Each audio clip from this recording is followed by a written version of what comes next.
Gənclik ildən ilə dəyişir. Yaxşı həyat tərzi, yaxşı yaşam tərzi, yaxşı yaşamaq arzusu getdikcə daha da alovlanır. Yəni bu baxımdan ildən ilə gənclər arasında da siyasətə münasibətdə marağın aşağı düşdüyünün şahidi oluram.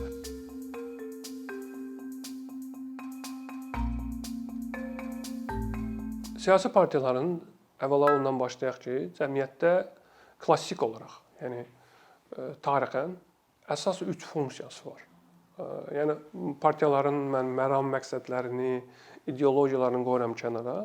Ümumilikdə onların fəaliyyəti ilə bağlı, cəmiyyətdə, ölkə həyatında rollarla bağlı əsas 3 funksiyalar var. Birinci funksiyası siyasi partiya təmsil etdiyi qrup maraqlarını, ideoloji maraqları əsas tutaraq hakimiyyətə gəlməlidir. İkincisi isə hakimiyyətdə olduğu şəraitdə hakimiyyəti qoruyub saxlamalıdır. Yəni əsas funksiyası iqtidardırsa, iqtidar partiyası rolunu qorumalıdır. Bu bunun əsas, yəni funksiyasına çevrilir. Üçüncüsü isə siyasi partiyalar hakimiyyət uğrunda mübarizə ilə yanaşı, həm də cəmiyyətin taleyüşlü məsələlərində rol almaq, cəmiyyəti dəyişmək, cəmiyyətdə baş verən proseslərə təsir etmək funksiyasına malik olmalıdır. Yəni partiyalar bu funksiyaların öhdəsindən o zaman gəlirlər ki, demokratik cəmiyyət mövcud olur.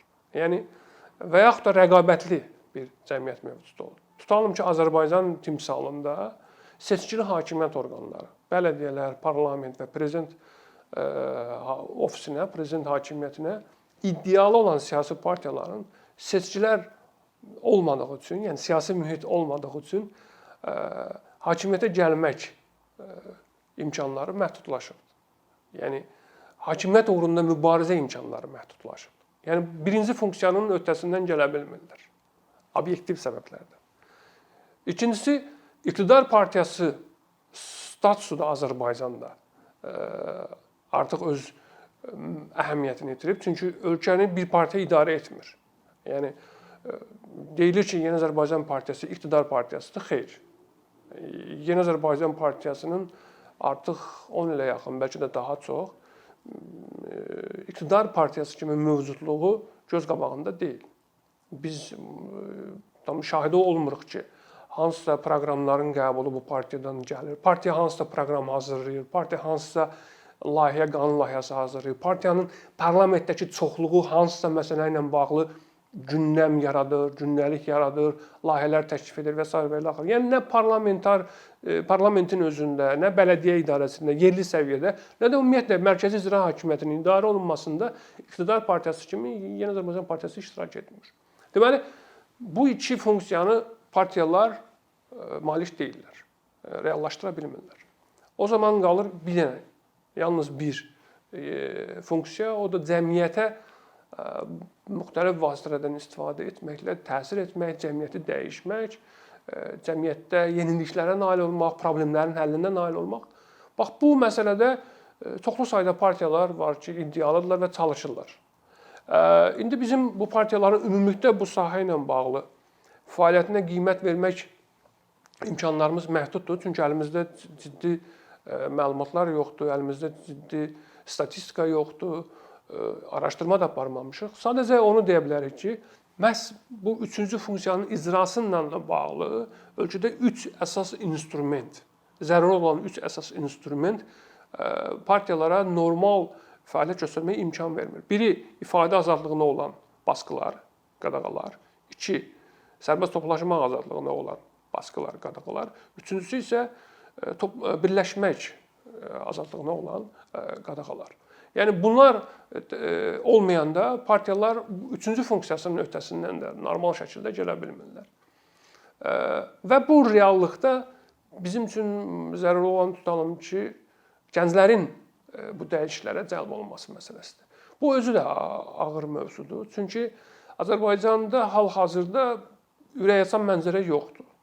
Düzdür, bir yanda sosial media var, gənclərə çıxış imkanları artıb, müxtəlif gənclər qruplarından işləmək olar, onları cəlb etmək olar. Yəni bu belə bir mühit yaranıb. Amma digər tərəfdən də partiyaların resursları uzun illər aparılan repressiyalar nəticəsində, təzyiqlər nəticəsində tükənib. Yəni Faktiki olaraq biz Azərbaycanda bu gün elə bir dönəmi yaşayırıq ki, bir çox siyasi partiyalar zamanında çox ciddi strukturlara, şəbəkələrə malikdirlər, özəkləri vardı, respublika səviyyəsində təşkilatlanmışdılar. Partiyanın idarə olunmasında, elitasında çoxlu sayda insanlar iştirak edirdi. İndi o imkanlar tükənib. Və indi biz partiyalardan nə isə gözləməyimiz çox çətindir. Çünki mövcud olan siyasi mühit partiyaların əlini qolunu bağlayır. Siyasi qruplar deyək. Yəni şərt o deyil ki, biz mütləq siyasi hakimiyyət uğrunda mübarizə aparan qrupları partiya adlandırırıq. Partiya burada şərtidir. Biz onu bir təşkilat, dərnək də adlandıra bilərik, hərəkat da adlandıra bilərik. Yəni ümumilikdə siyasi qrupların fəaliyyəti üçün Azərbaycanda mövcud olan mühit əlverişli deyil və çətinliklər yaranır. Bəs bunlara rəğmən nələrsə etmək olarmı? Məncə etmək olar. Birinci növbədə partiyalar gənclərlə bağlı siyasətində nəyə əsas verməlidirlər? Onlar Azərbaycanda gənclərlə birgə siyasi aydınlanma hərəkatına, siyasi aydınlanma prosesinə hazırdılar, yoxsa yox? Çünki Azərbaycan Sovetlərdən dağıldıqdan sonra, ümumiyyətlə Sovetlər bir şeyi qəti olaraq qəbul edək ki, Çar Rusiyasının törəməsi kimi, yəni Çar Rusiyası ərazisində qurulmuş bir rejim kimi bu ərazilərdə biz də daxil olmaqla maarifçilik hərəkatı yaşansa da 19-cu əsrin sonu, 20-ci əsrin əvvəllərində siyasi maariflənmə yaşanmadı. Söhbət siyasi maariflənmə dedikdə nədən gedir? Yəni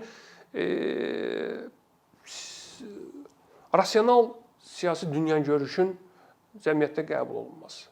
Yəni rasional şəkildə siyasətin dərk olunması, siyasi ideyaların, dəyərlərin dərk olunması, seçki institutuna, seçkili hakimiyyət orqanlarına münasibətin formalaşması, siyasi azadlıqlara, ifadə azadlığı, sərbəst toplaşmaq azadlığı, media azadlığı, bu kimi dini müxtəlifliklər, milli etnik müxtəlifliklər, mədəni müxtəlifliklərə tolerantlığın, dözümlüyün formalaşması. Bax, bu məsələlər əfsuslar olsun ki, 20-ci əsrin əvvəllərində başlamış bu proses Sovetlərdən yan keçdi.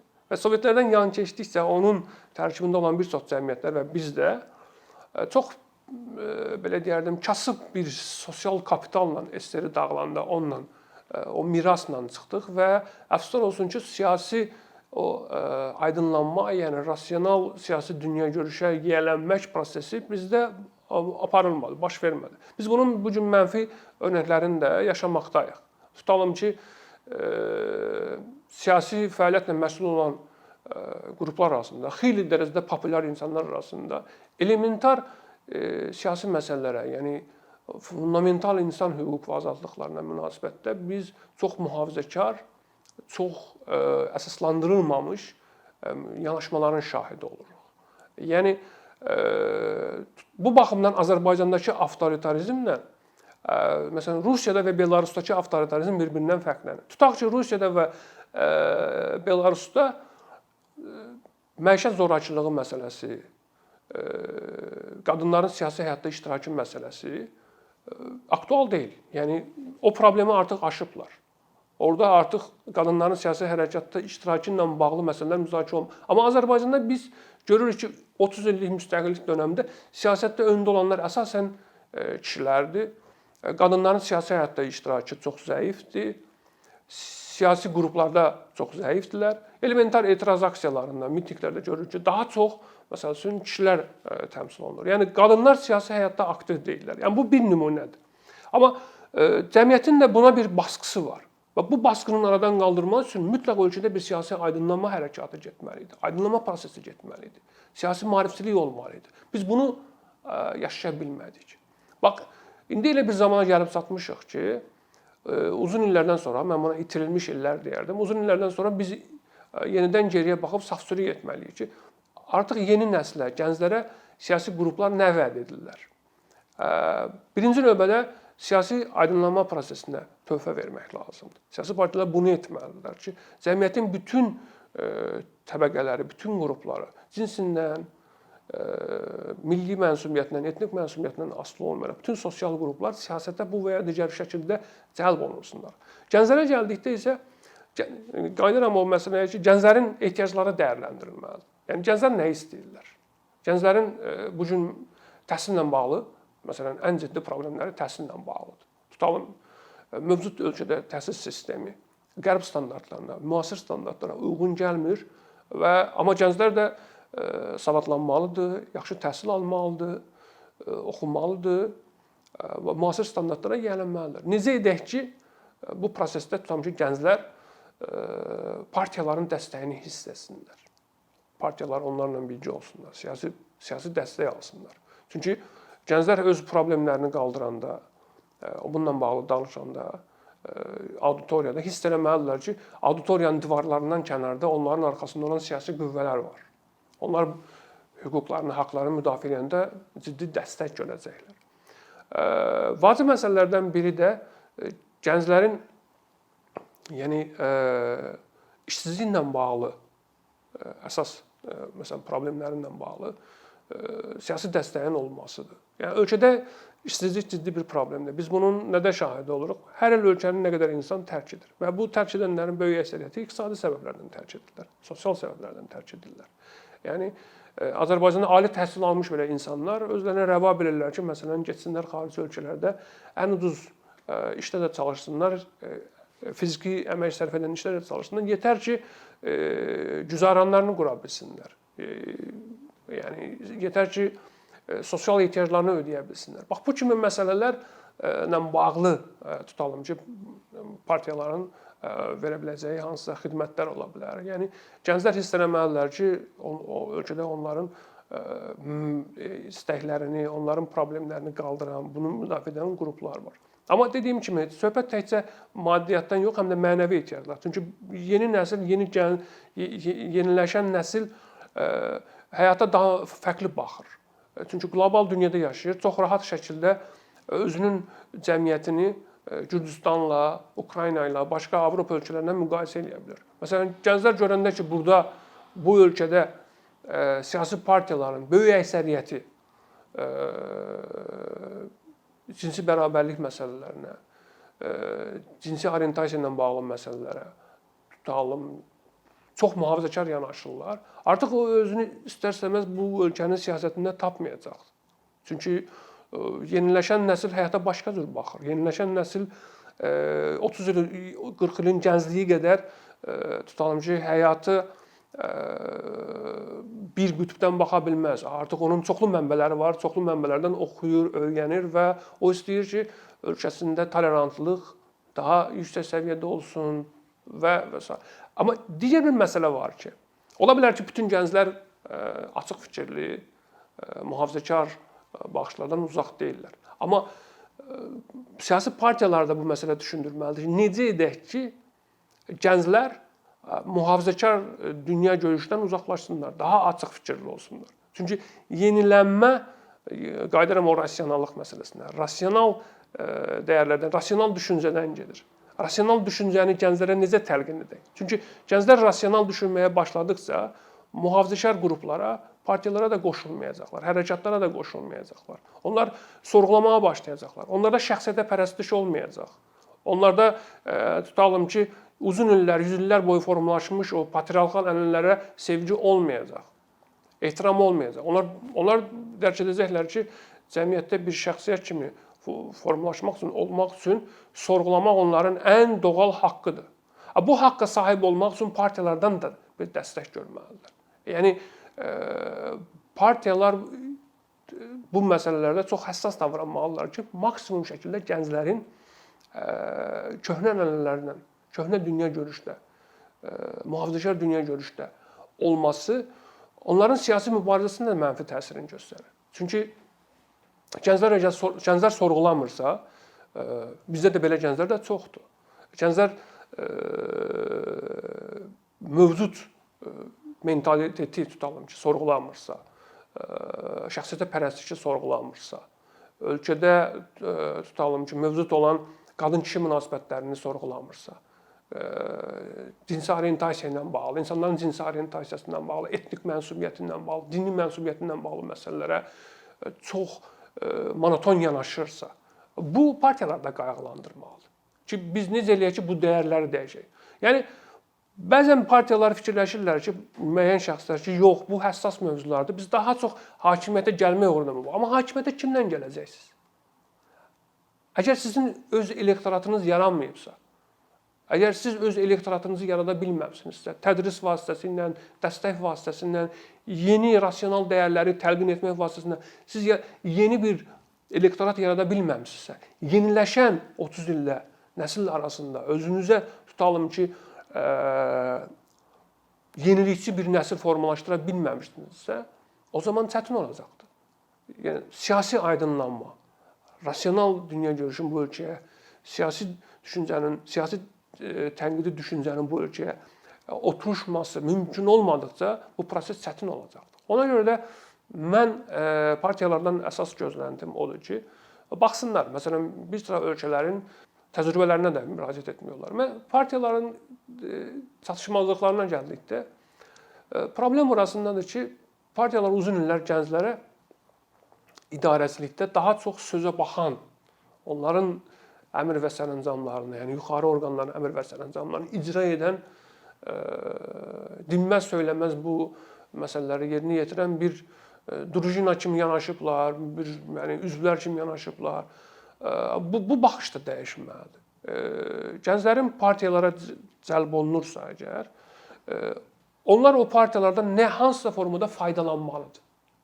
Yəni ola bilər ki, uzun müddət o partiyada qalmayacaq. Amma mövcud olduğu, üzv olduğu müddətdə, partiya tədbirlərinə qatıldığı müddətdə bir sıra keyfiyyətləri özündə öyrənməlidir. Mən sizə tam məsuliyyətlə deyirəm ki, son 15-20 ilin öz müşahidələrimə əsasən göstərirəm ki, bir sıra gənclər, yəni indi yaşları 30-dan yuxarı olan, amma vaxtilə gənc olaraq proseslərə qoşulan insanlar, vətəndaşlarımız partiyalarla müqayisədə vətəndaş cəmiyyəti təşkilatlarından daha çox bilik və bacarıqlar öyrəniblər.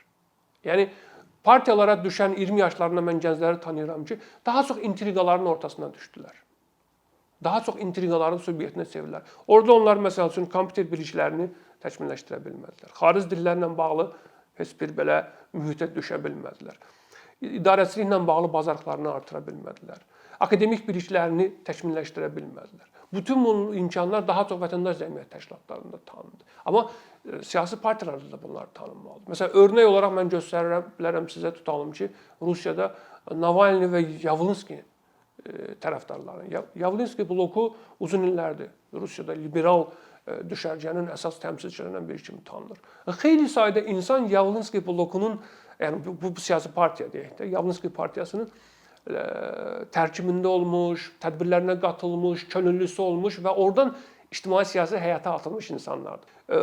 Bu qrup, bu siyasi partiya bir çox insan üçün tramplin olub, platform olub. İlk siyasi ictimai fəaliyyətlərini oradan başlayıblar və çox ciddi bacarıqlar əldə ediblər. Bax, dediyim kimi partiyalarda bu imkanlar olmalıdır. İndi mən partiyaları qınaya bilmirəm. Çünki indi artıq ofislər yox, qərargahlar əllərindən alınıb. İndi o imkanlar çox məhdudlaşıb. Amma mən zamanında deyirəm ki, 10 il əvvəl, 15 il əvvəl bu strukturlar olanda, bu resurslar olanda həmin resursları gənclərə təqdim etmək lazım idi və motivasiya etmək lazım idi ki, xeyli sayda gənc gəlsin və oradan nəyisə bəhrələnib getsin, faydalanıb getsin.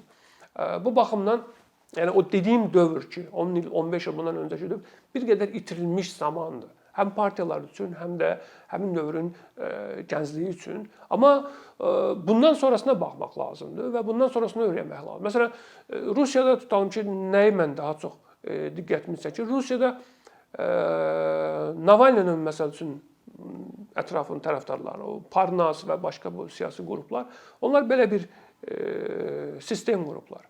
İndi Rusiyada həm də federativ ölkədə düzdür, muxtariyyət verilibdir bütün o yerli strukturlara. Yəni gənclər qrupları, müxtəlif qruplar özlərinin dərnəklərini, krujoklarını yaradırlar. Əlaqələri var Moskva ilə, tutalım ki, mərkəzi ofisinə, mərkəzi. Amma yerlərdə bir çox məsələlərdə müstəqildirlər.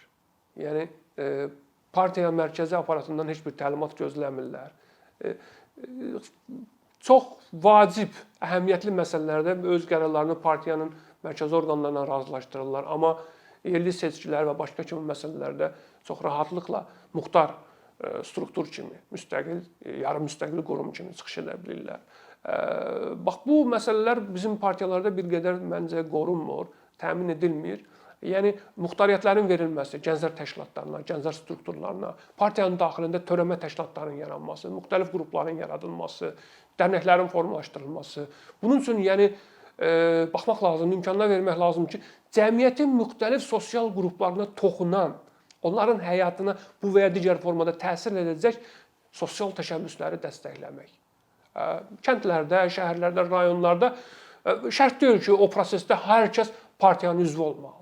Yəni, o partiyanın üzvü olmaq anlayışını da bir qədər kənara qoymaq lazımdır. Partiyalar ümumiyyətlə idarə olunmaq üçün lazım olan qədər üzv özünə cəlb etməlidir ki, mənim tutalım ki, partiyamın qurultayı, məclisi, idarə heyəti, rəyasət heyəti, divanı, katibliyini idarə etmək üçün 50, 30, 40, 100 nəfərə ehtiyacım var. Və salam. Bu qədər adamı partiyaya cəlb etdim, yetər. Amma yerdə qalanlar olsun tərəfdarlar, könüllülər və partiyanın müxtəlif toplantılarında, tədbirlərində, kampaniyalarında iştirak etsinlər. Yəni, mənə elə gəlir ki, bax, bu məsələlər təmin olunduqca, partiya özünü cəmiyyətə açdıqca, cəmiyyətin ehtiyaclarına, xüsusən də gənclərin ehtiyaclarına təqdim etdikcə, o zaman biz çox məhsuldar bir siyasi fəaliyyət formalarının şahidi ola bilərik. Çox səmərəli, faydalı olaylara şahid ola bilərik. Və bu partiyaların şəbəkələşməsinə, genişlənməsinə ölkədə həqiqətən müxtəlif siyasi qruplar arasında rasional yəni mübarizənin şahidi ola bilərik ki, yəni rasional düşüncə artır, insanlar arasında artıq bu və ya digər məsələlərlə bağlı daha konseptual müzakirələr gedir və sirayət edir cəmiyyətin müxtəlif təbəqələrinə və insanlar istər-istəməz siyasiləşirlər, siyasiləşməyə başlayırlar. Bunun baş verməsi üçün partiyalar elə bil ki, üzərinə həm də bir laboratoriya funksiyasını götürməlidir. Yəni, ideya partiyalar daxilində, siyasi qruplar daxilində qaynamalı, cəmiyyətə ixrac olunmalı, cəmiyyət bunu müzakirə etməli, sonra cəmiyyətdə dolaşıb yenidən partiyaya qayıtmalı və bu tutam hansısa sənəd, hansısa proqram şəklində düşməlidir. Bax, belə bir kommunikasiyanın qurulması, daxili və xarici kommunikasiyanın qurulması çox önəmlidir və bunu etdikcə partiyalar cəmiyyətə açılacaqlar. Amma mən bütün bunları deyəndən sonra bizim gəncliklə də bağlı çatışmazlıqları deyim ki, bilirsiniz, gənclik ildən ilə dəyişir. Yəni, yaxşı həyat tərzi, yaxşı yaşam tərzi, yaxşı yaşamaq arzusu getdikcə daha da alovlanır. Yəni, bu baxımdan ildən ilə gənclər arasında da siyasətə münasibətdə marağın aşağı düşdüyünün şahidi oluram. Açığı Azərbaycan etiraf etmək lazımdır ki, siyasətlə maraqlanan gənclərin sayına görə 3 Cənubi Qafqaz ölkəsində geridə qalır. Yəni, bu mənim öz müşahidələrim və çünki hər ölkədə seçkiləri izləyirəm və görürəm ki, məsələn, son bizim parlament seçkilərində iştirak edən xeyli sayda insan vardı ki, gənc demək biraz çətindir. Yəni, gənclər də vardı, amma yaşı 30-dan artıq olan insanlar vardı ki, öz seçki ilə bağlı müşahidələrini, təəssüratlarını bölüşəndə heyrətə gəlmişdilər. Və mən də onların heyrətə gəlməsinə heyrətə gəldim. Ki, insan 30 yaşına çatıb, 30 yaşını keçib, ilk seçki təcrübəsini yaşayır ölkəsində. Bu absurd axı. Sən 30 yaşına çatmışsan, 30 yaşını keçmişsən, namizədsən, müşahidəçisən, könüllüsən, fərq etməz. Və 30 yaşına kimi sən Azərbaycanda heç bir seçki məntəqəsinə baş çəkməmisən. Ola bilər seçici olublar, amma müşahidəçi olub 12 saat, 20 saat oturmamısan məntəqədə. Hansısa siyasi partiyanın, yəni 10 il əvvəl tutalım ki, 20 yaşında plakatını divara vurmamısan, hamısı da namizədin seçki posterini yaymamısan, heç bir siyasi ictimai fəaliyyətdə iştirak etməmisən və 30 yaşına çatandan sonra heyrətə gəlirsən ki, mənim ölkəmdə bunlar baş verir. Bax, bu bizim nə qədər Gürcüstandan və Ermənistandan ictimai-siyasi fəallıq baxımından geri qalmağımızın göstəricisidir. Və mənə elə gəlir ki, Azərbaycanda bir çox məsələlər siyasi partiyaların arasında deyil. Ölkədə gənclər hərəkatda olmalı. Yəni, ölkədə bir gənclərin cəmiyyətin başqa sferalarında fəallığının biz şahidi ola bilərik. Tutam ki, biznesdə uğurlu gənclər var.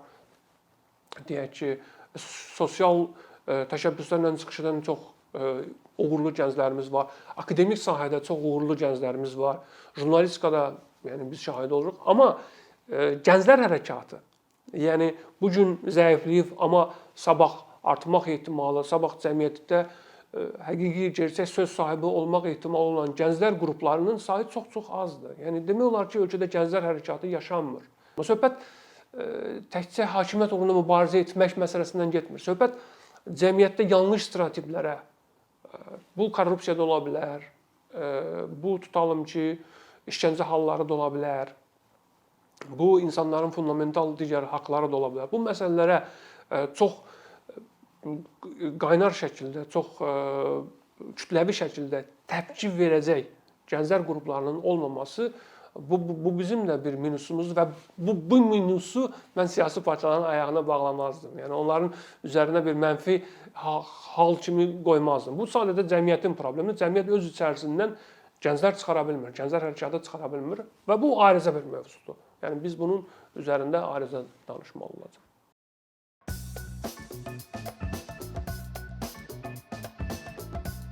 Bir neçə ildir ki, əkinçi olaraq Azərbaycanlı izləyicilərin hər zaman faydalana biləcəyi, keyfiyyətli və ən əsas ödənişsiz kontent hazırlamağa çalışırıq. İndiyədək təqdim etdiyimiz onlarla animasiya və yüzlərlə çəkilişlər tələbələrin, mütəxəssislərin, müəllimlərin və ümumiyyətlə yeni mövzulardan xəbərdar olmaq istəyən çox sayda insanın marağına səbəb olub.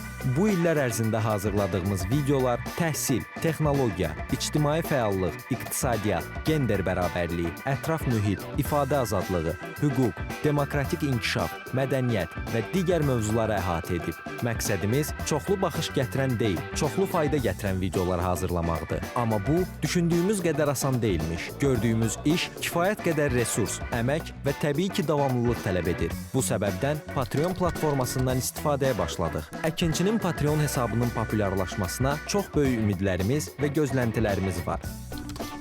Bəziləriniz Patreon haqda ilk dəfə eşidirsiniz. Əslində, çox sadə izahı olan bir platformadır. Təsəvvür edin ki, siz rəssam və ya musiqiçisiniz. Sosial şəbəkələrdə sizi izləyən, işinizi bəyənən çox sayda insan var. Patreon platforması sizə imkan verir ki, izləyicilərinizin könüllü aylıq ödənişləri sayəsində işinizi davam etdirəsiniz. Sərgi, konsert zallarından asılı qalmayasınız. Amma bu, təkcə rəssam və musiqiçilərə aid deyil. Məsələn, əkinçiyə bənzər fəaliyyətlə məşğul olan bəzi layihələrin 10 minlərlə patronu var. Biz də düşündük ki, nə üçün əkinçinin Patreon hesabı olmasın? Sizin dəstəyiniz sayəsində biz daha çox və daha keyfiyyətli kontent yaratmağa davam edə biləcəyik. Amma bu dəstək yalnız maddi dəstək deyil. Dəstəkçilərimizin sayının artması gördüyümüz işlərin faydalı olduğuna dair əminlik verir.